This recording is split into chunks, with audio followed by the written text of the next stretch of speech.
This song has a slightly different feel to it, which some describe as sad. This is because the song is in a minor key. The Saints is in a major key.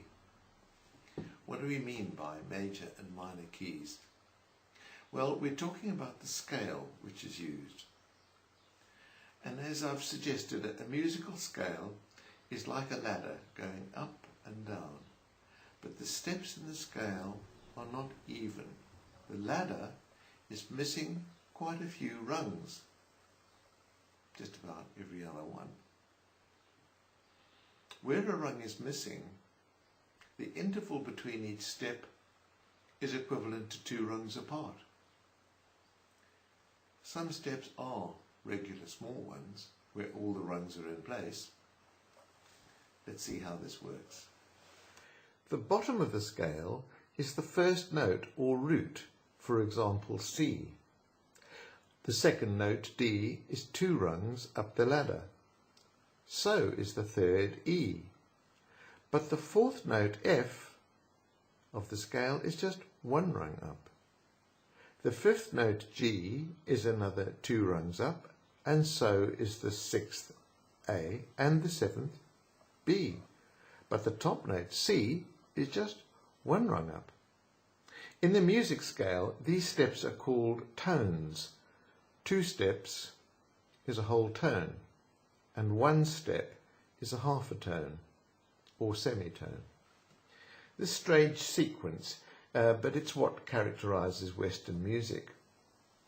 What we've just played is a major scale, so called because we're playing the third note of the scale, a whole major third, up from the keynote. We could summarize this pattern of notes in the Western scale as 3 whole, 1 half, 3 whole and 1 half. So 3 whole, 1, 2, 3, 1 half, 3 whole and 1 half. It's a pattern is the same wherever you start. So let's start here at E flat. Scale of E flat major, we want 3 wholes, 1 half, 3 wholes and 1 half. You try this by making any note you like the root and playing the major scale.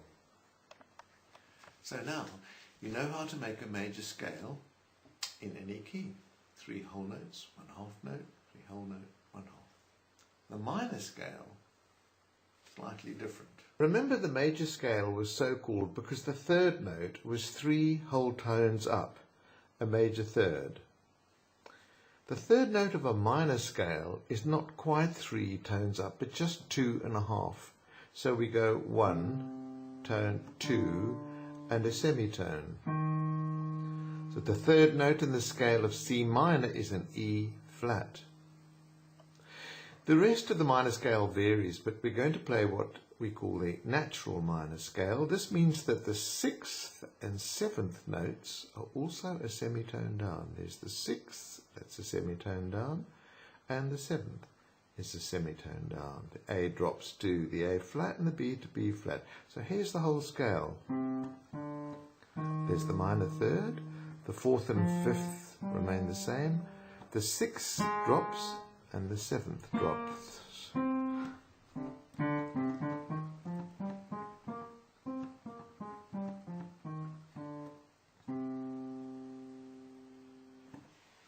While we're playing minor scales, I'm going to play the natural minor scale of A minor.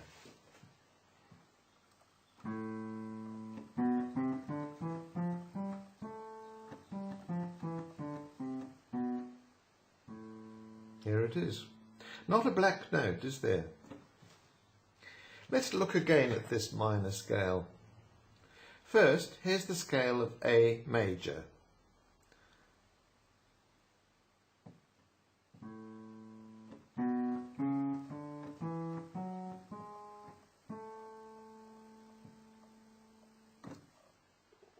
For the minor scale, we start at root A, count 1 whole note, then a semitone, so this is a minor third.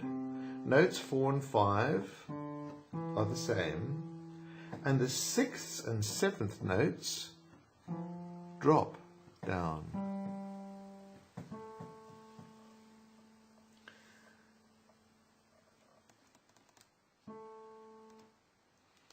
Once again, the whole scale.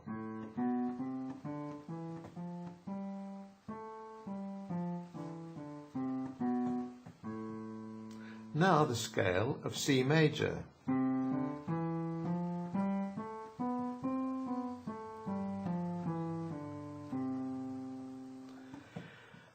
The notes are the same, but they sound different because the root is C when we play C major, and the starting point for A minor is A. Because A minor has the same notes as C major, they're called related. All major keys have minor keys related to them. The related minor key of C major is A minor.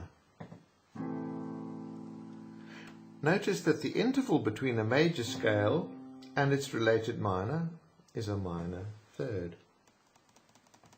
The chord of A minor is similar to the pattern of notes in major chords we have played, except the third note is the minor third. Play A, C, E, A. You have the minor chord of A. Let's move on to the next song, Auld Lang Syne. See how you get on reading the PRG.